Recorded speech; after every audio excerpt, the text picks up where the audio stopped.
పిల్లకాయలు. ఎవరో వాళ్ళ ముగ్గురు పిల్లకాయలు, చిన్న చిన్న పిల్లలు అని ఈ తిక్కలోడు మాట్లాడతాడు జగన్మోహన్ రెడ్డి. ఒకడు 1 కేజీ గాంజాతో దొరికాడు. 1 కేజీ గాంజాతో దొరికినోడు పిల్లోడంట, చిన్న పిల్లోడు. ఒక ఆటో డ్రైవర్ మీద దాడి చేస్తే వాడు చిన్న పిల్లోడు.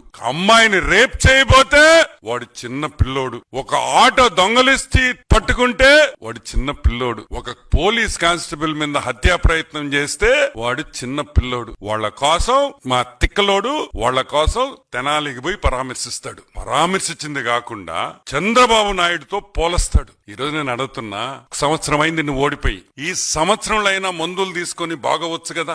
ఏమైంది జగన్మోహన్ రెడ్డి నీకు? నువ్వు మారవా? ఎవరితో ఎవరిని పోల్చాలో కూడా తెలియదా? గాంజాయి, అమ్మాయిల్ని రేపు, పోలీస్ కానిస్టేబుల్ హత్యా ప్రయత్నం చేస్తే వాళ్ళు చిన్న పిల్లకాయలు. నువ్వేంద్రే? ఈరోజు మేము అడుగుతున్నాం, నువ్వేంద్రే అని అడుగుతున్నాం. నువ్వు కూడా చిన్న పిల్లకాయవా? నువ్వు కూడా ఒక చిన్న పిల్లకాయవా? వాళ్ళ కోసం తెనాలికి పోయి చీయం చీయం అన్నారు, చీ అన్నారు.